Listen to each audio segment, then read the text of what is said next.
बच्चों, हमने अपने पिछले वीडियो में अधिगम क्या है इस बारे में अध्ययन किया था कि व्हाट इज लर्निंग, अधिगम है क्या। अब हम बात करते हैं कि अधिगम को कौन कौन से कारक हैं, कौन कौन से फैक्टर्स हैं जो प्रभावित करते हैं, जिनका इफेक्ट हमारे लर्निंग प्रोसेस पर, सीखने की प्रक्रिया पर पड़ता है। तो इसमें सबसे पहला कारक है, सबसे पहला जो फैक्टर है वो है हमारी फिजिकल हेल्थ, हमारा शारीरिक स्वास्थ्य। जो हमारा शरीर है, यदि वो किसी रोग से ग्रस्त होता है तो हम कोई भी कार्य सीख नहीं पाते, किसी कार्य में हमारा कहते हैं ना मन नहीं लगता है। ठीक है, तो सिंपल सी अगर आप एक बात देखें, उदाहरण देखें कि अगर एक सामान्य सा सर दर्द होता है, पेट दर्द होता है ना, या शरीर के किसी भी भाग में दर्द होता है, तो भी हमारा ध्यान, हमारा जो मन है वो नहीं लगता पढ़ाई में, हम या हमारे किसी भी कार्य को सीखने में। तो शारीरिक स्वास्थ्य बहुत आवश्यक है, शरीर का स्वस्थ होना बहुत जरूरी है सीखने के लिए। ठीक है, दूसरी आती है बात मानसिक स्वास्थ्य यानी मेंटल हेल्थ। मेंटल हेल्थ यानी मानसिक स्वास्थ्य से मतलब है हमारे मस्तिष्क से, कि हमारा मस्तिष्क जितना शांत होगा, कोई टेंशन नहीं होगी, किसी तरह का तनाव नहीं होगा, ठीक है ना, कोई दुख नहीं होगा, तो हम वो कार्य जल्दी सीख सकते हैं। यदि तनाव होता है, दुख होता है, किसी बात के लिए चिंता होती है, तो हम ध्यान नहीं दे पाते सीखने पर और हमारी सीखने की प्रक्रिया धीमी पड़ जाती है। तो दूसरा पॉइंट बन गया हमारा मानसिक स्वास्थ्य। अब अगर हम बात करते हैं अपने तीसरे पॉइंट की, तो हमारा तीसरा पॉइंट है आयु एवं परिपक्वता। Now what is the meaning of परिपक्वता? परिपक्वता यानी कि मैच्योरिटी। आप सभी जानते हैं कि जो शारीरिक हमारा विकास है उसकी कुछ अवस्थाएं हैं, जैसे शैशवावस्था होती है 5 से 6 वर्ष की आयु तक जन्म लेने से, फिर इसके बाद बाल्यावस्था आ जाती है जो 6 वर्ष की आयु से हमारी 12 वर्ष की आयु तक मानी जाती है सामान्यतः, और उसके बाद किशोरावस्था आती है जो 12 वर्ष की आयु से फिर आपकी मानी जाती है आपके 18 वर्ष की आयु तक करीब, है ना। सामान्यतः कुछ मनोवैज्ञानिक उसे 16 वर्ष की आयु तक मानते हैं। तो ये जो अवस्थाएं हैं, किशोरावस्था, उसके बाद युवावस्था आती है, उसके बाद प्रौढ़ावस्था आती है। तो कहने का मतलब ये है कि ये जो हमारी अवस्थाएं हैं, ठीक है ना, इन सभी अवस्थाओं में, इन आयु के अलग अलग पड़ावों में जो हमारे मन की जो शक्ति है, या कह लीजिए जो मानसिक क्षमता है वो बढ़ती है, मस्तिष्क का विकास होने लगता है हमारा शैशवावस्था में।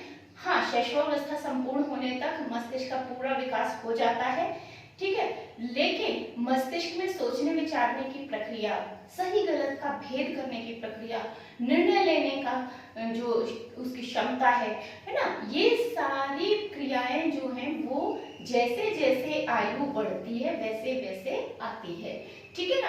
तो हमारी जो परिपक्वता है ये वो आयु का पड़ाव है जिस पर हम किसी विशेष कार्य को करने के लिए तैयार हो जाते हैं। हमारा दिमाग पूरी तरह तैयार है, हमारा मन मस्तिष्क दोनों पूरी तरह तैयार है उस कार्य को सीखने के लिए, ठीक है। तो इसको कहते हैं मैच्योरिटी।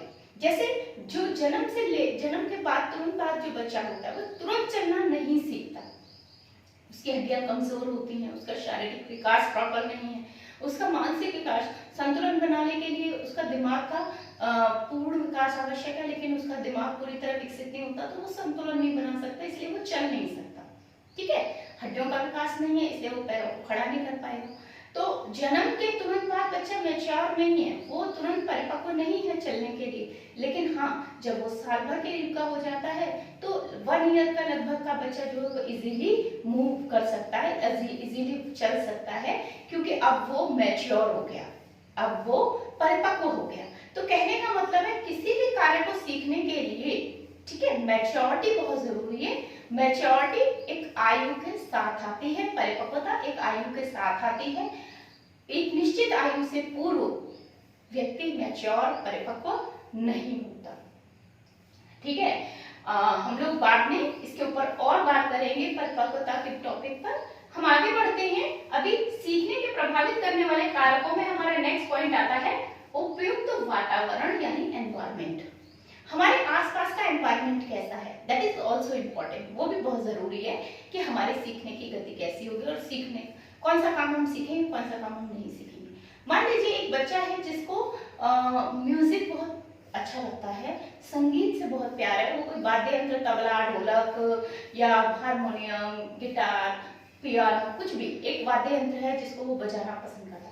अब अगर उसके घर में संगीत का माहौल है, उसके घर में संगीत का वातावरण है, उसके माता पिता भी कोई वाद्य यंत्र बजाते हैं या उसके माता पिता नहीं, उसके भाई बहन कोई वाद्य यंत्र बजाते हैं या उसके घर में उसको संगीत के लिए अनुमति है, उसको सीखने में उसको मदद करते हैं, तो ऐसी परिस्थिति में वो उस संगीत के वाद्य यंत्र को जल्दी सीख जाएगा बजाना, ठीक है।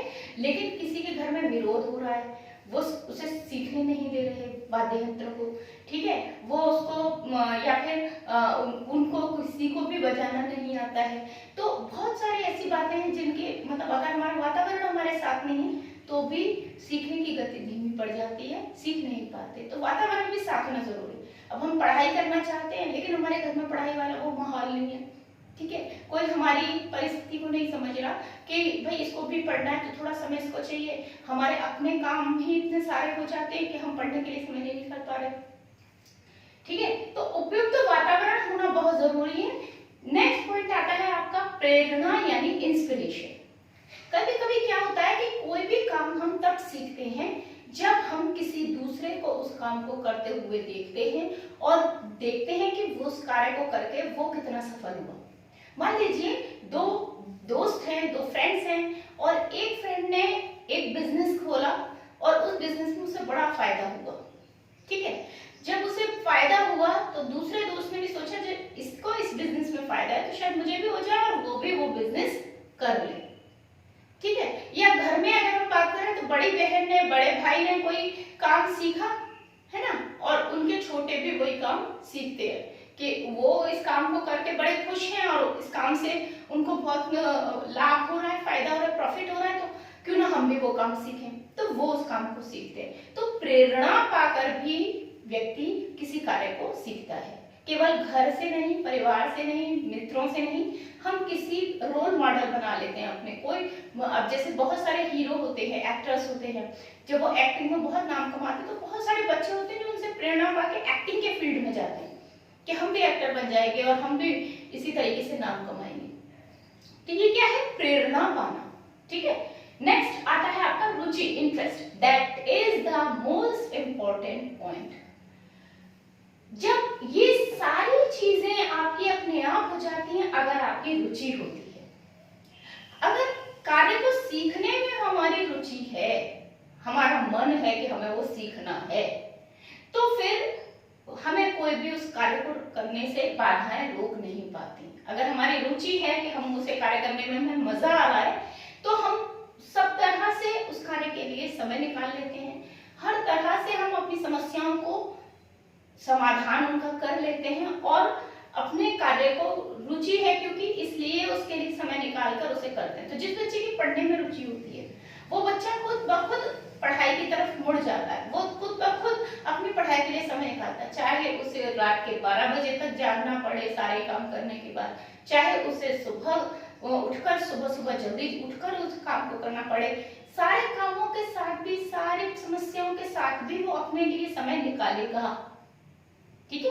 तो कहने का मतलब है हमारी रुचि पे बहुत कुछ निर्भर करता है। नेक्स्ट आता है अटेंशन। रुचि और अवधान ये लगभग इक्वलिटी में आ जाते हैं क्योंकि हमारी रुचि के साथ साथ हमारा ध्यान भी होना चाहिए। हमारी रुचि तो है पढ़ने में, अच्छा तो लगता है पढ़ना, बट लेकिन हमारा ध्यान भटकता रहता है।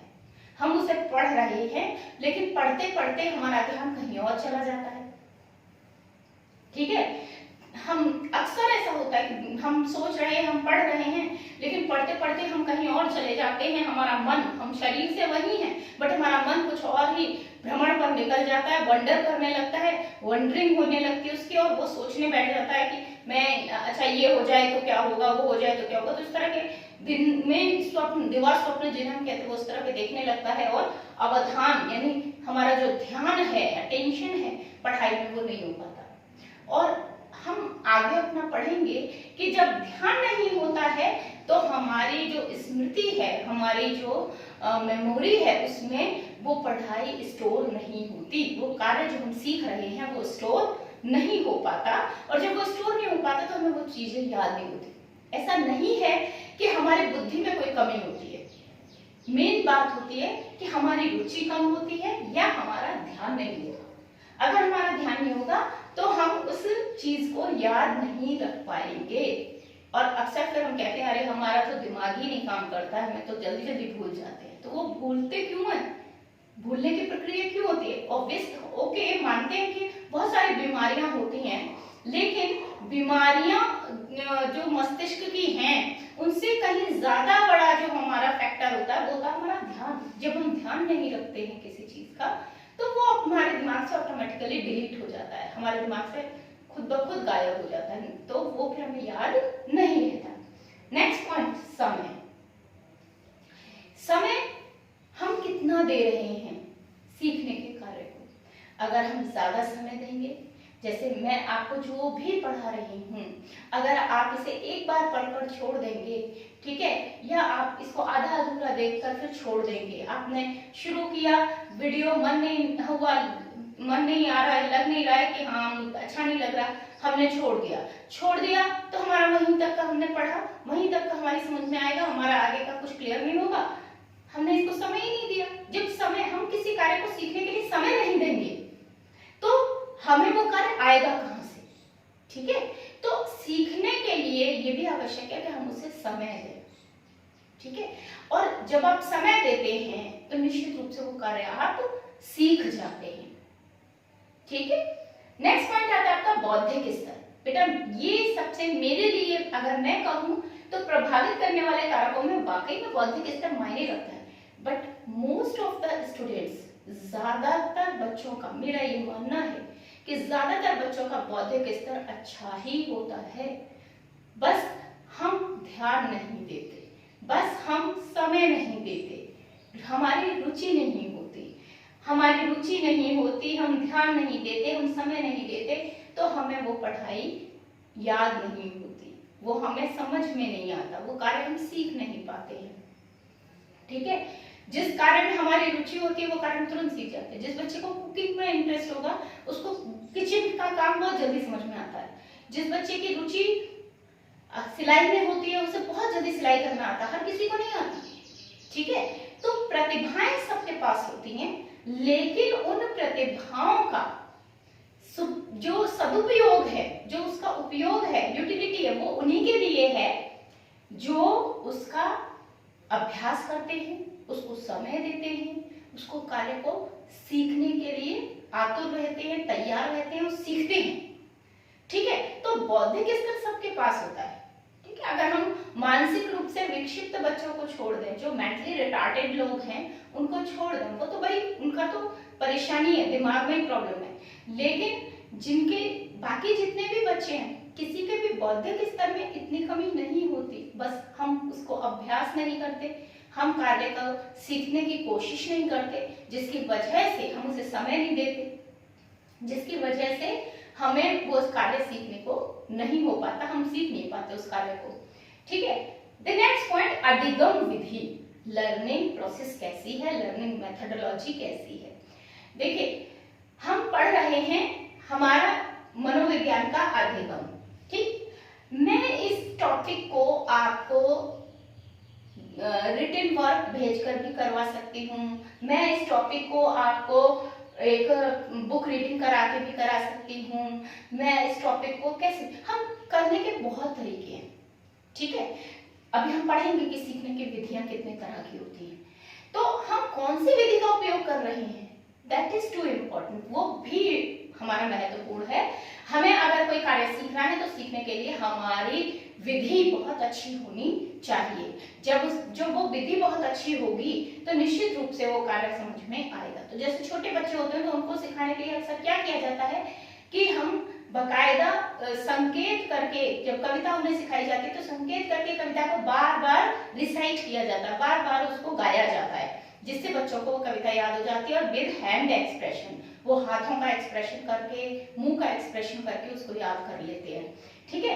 तो ये छोटे बच्चों के लिए, लेकिन अब ये बड़े बच्चों के सिलेबस में तो नहीं की जा सकती ये विधि, तो बड़े बच्चों के सिलेबस में अब जैसे मैंने वीडियो बनाया है आपको ये समझाने के लिए, तो ये अलग अलग विधियां हैं कि हम कैसे अपने विषय को समझें, ठीक है। और इसके बारे में सविस्तार अभी हम अपने बाद के वीडियो में, अगले वीडियो में करेंगे। फिर हमारा आता है क्रियाशीलता, एक्टिवनेस। हम कितने एक्टिव हैं अपने सीखने के काम को लेके।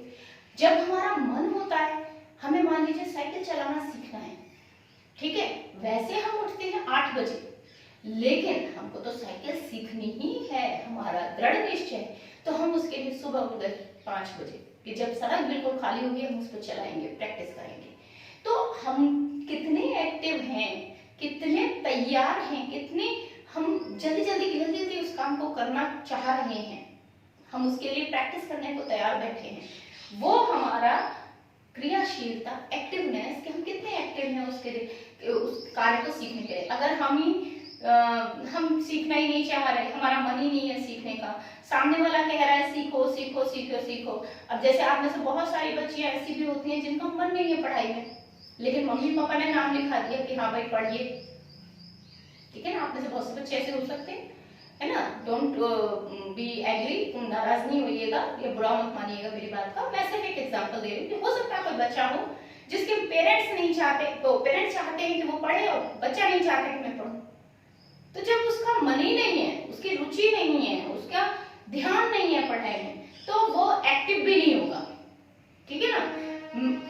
कोई भी जो उनके गुरु हैं वो उनको कुछ कह रहे हैं, टीचर हैं उनको कुछ कह रहे हैं भाई लिखो कॉपी में, बट ही डजंट वांट, वो चाहता ही नहीं है उसको लिखना बच्चा, ठीक है।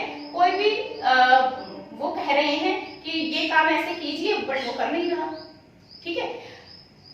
फिर क्रियाशीलता का दूसरा अर्थ हम और ले सकते हैं कि जब हम किसी काम को करके सीखते हैं। अब मैं आपको सिर्फ समझाऊं चीजों को तो शायद वो उतने अच्छे से समझ नहीं आए, लेकिन जब आप वो काम करेंगे, करके देखेंगे, तो वो बातें ज्यादा समझ में आ जाती हैं। तो अक्सर बहुत सारे टॉपिक्स ऐसे होते हैं जिनको कि करके देखने से ज्यादा समझ में आता है, बजाय उन्हें ऐसे ही पढ़ लेने के, वर्बली पढ़ने से करके देखने में ज्यादा मजा। तो छोटे बच्चों को तो अक्सर करके देखने, कर ही वो सीखते हैं, ठीक है ना। जो छोटे बच्चे होते हैं, जब उन्हें हम ABCD सिखाते हैं, तो या हम उन्हें कलर्स के बारे में बताते हैं, रंगों के बारे में बताते हैं, तो क्या करते हैं, हम उनको रंगों की अलग अलग सब्जियां पकड़ा दें और उनको बता दें भाई ये कलर रेड है ना, ये रेड कलर की सब्जी है ना। हमने उनको दूसरा एक हरे कलर की सब्जी, यानी मान लीजिए भिंडी, लौकी, कुछ वैसा पकड़ा दे कि भाई ये ग्रीन। अब उनके सामने अगर आप ये सब्जियां डाल दें और कहें भाई रेड वाली अलग कर दो, ग्रीन वाली अलग कर दो, तो कर देंगे। तो करके वो सीख जाएंगे और उन्हें हमेशा के लिए याद हो जाएगा कि ये रेड है, ये ग्रीन है। तो क्रियाशीलता में आता है एक्टिव कितने हैं काम को करने के लिए, ठीक है। नेक्स्ट आता है उद्देश्य। बिना उद्देश्य के हम अगर कोई काम सीख रहे हैं तो हमारी ना उसमें रुचि होनी है, ना हम उसमें दृढ़ निश्चय बना पाएंगे अपना, ना हमारा समय उसमें हम दे पाएंगे, ना अपना ध्यान दे पाएंगे। बात समझ आ रही है। तो अभ्यास और उद्देश्य, ये दो बहुत महत्वपूर्ण पॉइंट्स हैं। उद्देश्य, जब हम सामने वाले को देख लेते हैं, किसी दूसरे व्यक्ति को देख लेते हैं, भाई ये सफल हुआ इस काम को करके, तो मुझे भी ये काम करना है, ठीक है। आप अगर अपने से बड़ी बहनों को देखें जो, या बड़े अपने भाइयों को देखें, किसी मतलब जो आपके आसपास हैं उन लोगों में से किसी को देखें जो बड़े हो गए, उन्होंने कुछ पढ़ाई करके बहुत कुछ नाम कमा लिया। कोई है आपके आसपास में जो IAS बन गया, DM बन गया, या कोई बहुत सफल बिजनेसमैन बन गया, या उसकी गवर्नमेंट जॉब लग गई, तो आपको प्रेरणा मिली, आपका भी उद्देश्य बन गया कि मैं भी ऐसे ही अपने आप पढ़ाई करके और इतना नाम कमाऊंगी या कमाऊंगा, ठीक है। तो वो जो है ये आपका उद्देश्य जब आप बना लेते हो अपना, ठीक है, चाहे वो आप अपनी आजीविका के लिए, आजीविका अर्थ कि अपने रोजी रोटी कमाने के लिए, या आप उसे अपना नाम कमाने के लिए, प्रसिद्धि कमाने के लिए लोगों के बीच, समाज में, तो वो किसी भी उद्देश्य से हो, लेकिन जब उद्देश्य होता है तो वो कार्य हम जल्दी सीख जाते हैं। नेक्स्ट आता है अभ्यास, प्रैक्टिस। एक कार्य आप करते हैं और एक बार करके छोड़ देते हैं तो निश्चित रूप से वो कार्य आपका कुछ दिनों बाद आप भूल जाते हैं। कोई भी कार्य हमेशा आप सीख तभी पाएंगे जब उस कार्य को बार बार करेंगे। मैंने गया साइकिल चलाना, तो साइकिल आप एक बार साइकिल पर बैठकर अगर आपने बैलेंस बनाने के लिए कोशिश की तो एक बार में नहीं सीख पाएंगे, आपको 2-3 बार प्रैक्टिस करनी पड़ेगी। किसी को 2-3 बार से ज्यादा 2-3 दिन प्रैक्टिस करनी पड़ेगी, किसी को 10-15 दिन प्रैक्टिस करनी पड़ेगी, किसी को महीने भर भी प्रैक्टिस करनी पड़ सकती है। इट डिपेंड्स, ठीक है ना, ये डिपेंड करता है क्योंकि सबका बौद्धिक स्तर अलग है ना, प्रेरणा, रुचि, अवधान ये सब अलग अलग है ना। तो ये अभ्यास पर भी निर्भर करता है कि हम किसी कार्य को कैसे, कोई है एक ही दिन में उसे 5 बार रिपीट कर रहा है उस काम को, तो निश्चित रूप से वो जल्दी सीखेगा। कोई है जो एक बार सीखने के बाद उसने दोबारा कोशिश की और फिर छोड़ दिया कि नहीं मेरे को नहीं करना, तो फिर वो नहीं सीख पाएगा, क्योंकि यह बहुत धीरे धीरे सीख रहा है तो धीरे धीरे ही देरी में ही सीखेगा। तो हमारा अभ्यास कैसा है, हमारी प्रैक्टिस कैसी है, दैट इज ऑल्सो इम्पोर्टेंट, ये भी बहुत जरूरी है। उसके बाद देखिए प्रतिस्पर्धा। कभी कभी क्या होता है, हम किसी अपने ही बराबर के मित्र से या अपने भाई बहन से कंपटीशन करते हैं कि तुम्हारे इतने मार्क्स आए तो मैं इतने मार्क्स लाकर दिखाऊंगी, है ना। तुमने ये रैंक लिया है, तुम फर्स्ट आए या सेकंड आए, तो ठीक है मैं भी फर्स्ट या सेकंड इस पोजीशन पर आकर दिखाऊं।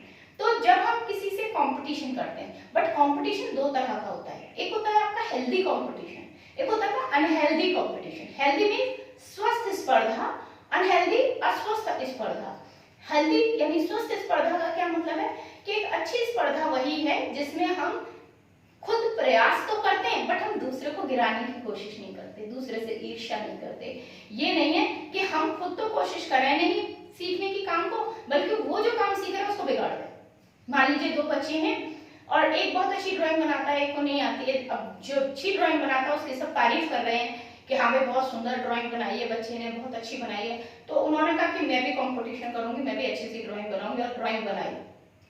बट उन्हें लगा कि मेरी ड्राइंग उनके कंपैरेटिवली ज्यादा अच्छी नहीं है, तो उसकी ड्राइंग पे शाई गिरा दो, ठीक है, तो उसकी ड्राइंग खराब कर दो, स्पॉइल कर दो।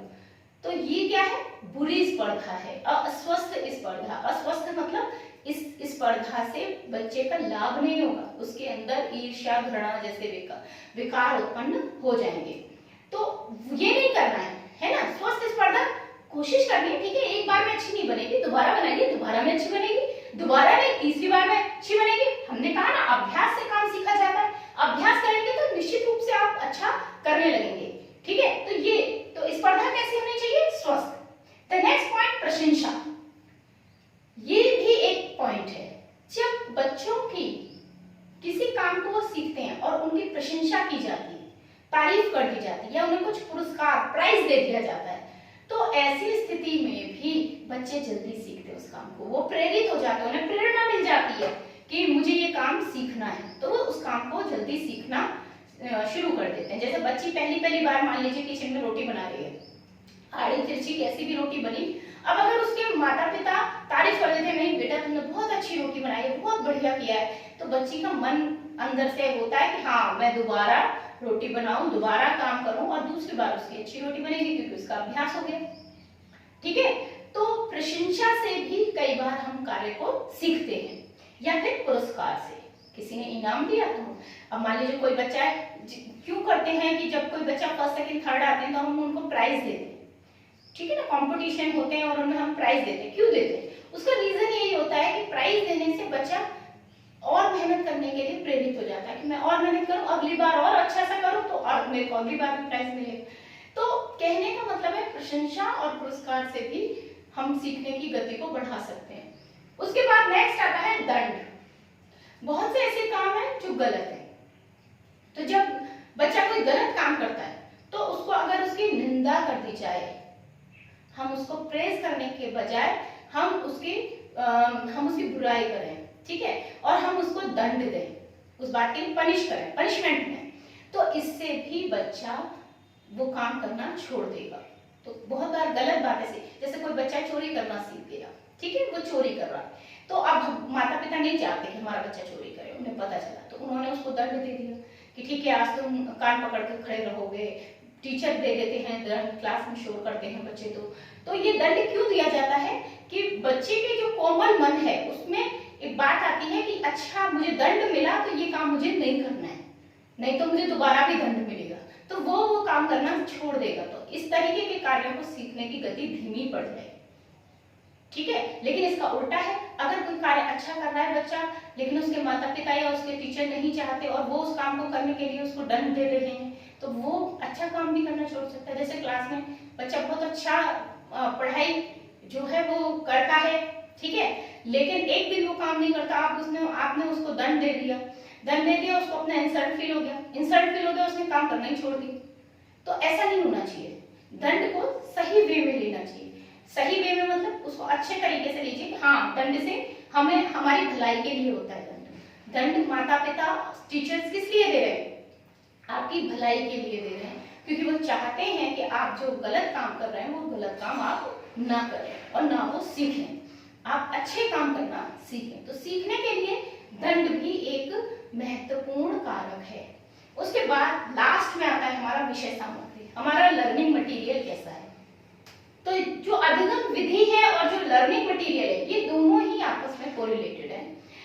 हमारी विषय सामग्री कैसी है, मैंने अभी आपको बताया, मैं आपको इसको ऑडियो में भेज सकती हूँ, ऑडियो मीन्स केवल सुनाकर भेज सकती हूँ। ये वीडियो में मैंने आपके लिए बनाया है, आप वीडियो की जगह, ऑडियो की जगह में आप इसको आपको सीधे लिखे लिखाए पेजेस भी दे सकती हूँ।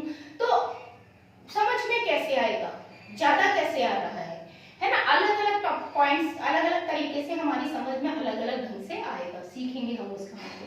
तो हमारी विषय सामग्री कैसी? विषय सामग्री जब हम कहानी के रूप में किसी बात को कहते हैं तो जल्दी याद हो जाती है, ठीक है। कोई काम है, हम उसको बिल्कुल कहानी के रूप में ना कह के हम ऐसे सामान्य रूप से कहते हैं तो वो चीज हमको समझ, या हमने सिर्फ उसको नीरस भाव से पढ़ लिया तो भी हमको समझ में नहीं आएगी। नीरस मीन्स के बिना कोई उसमें आनंद लिए। तो जब हमें किसी काम को करने में आनंद की प्राप्ति होती है ना, तो वो कार्य हम बहुत आसानी से करते हैं, बहुत अच्छे से करते हैं। तो विशेष सामग्री ऐसी होनी जरूरी है जिससे आनंद की प्राप्ति हो, जिससे देखने में मजा आए। तो बच्चों की ज्यादातर जो किताबें होती है वो रंगीन होती है, रंगीन पेज होते हैं। क्यों? क्योंकि रंग हमें आनंद देते हैं, ठीक है। तो जब आनंद देते हैं तो आपने देखा होगा छोटे बच्चों के में चित्र भी होते हैं बड़े बड़े, और रंगीन किताबें होती हैं, वो इसीलिए होती हैं। जैसे जैसे आप बड़े हो जाते हैं तो आप समझदार हो जाते हैं, आपको समझ में आ जाता है कि हमारे लिए पढ़ाई कितनी जरूरी है। तब आपको इतने रंगीन चित्रों की आवश्यकता नहीं है, क्योंकि सिलेबस ज्यादा होता है, किताब में इतने रंगीन चित्र नहीं बनाए जा सकते। लेकिन छोटी क्लासों में ऐसा किया जाता है ताकि बच्चे उस किताब में चित्रों के माध्यम से ही उन पर ध्यान लगाएं, पढ़ने की कोशिश करें।